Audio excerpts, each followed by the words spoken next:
of our Fortune 500 companies were either formed by immigrants or kids of immigrants. Roughly 25% of all U.S. Nobel laureates were foreign born.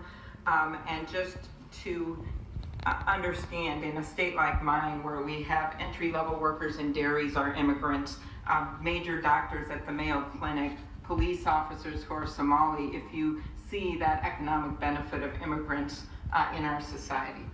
Well, immigration has been a high priority for the United States. We've been the leading country in the world in accepting immigration. I don't think American people want to end immigration.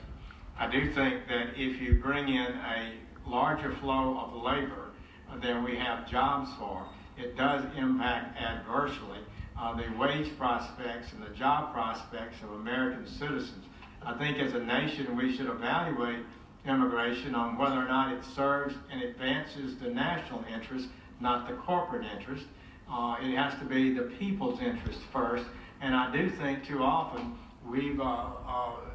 Congress has been complacent in supporting legislation that might make businesses happy, but it also may have had the impact of pulling wages down. Dr. Borjas at Harvard has written about that. I think he's the world's perhaps most effective and knowledgeable scholar, and he says that does happen. Wages can be diminished, and one of the big cultural problems we have today is middle class and lower class Americans have not, lower class economically, are not having the wage increases that we'd like to see them have. In fact, since 2000, wages are still down from what they were in 2000. I just see that we can do a mix of making sure that we have jobs for people here and then understanding that we're a country of immigrants. On that subject, you're familiar with Canada. Okay. And we are the people of America.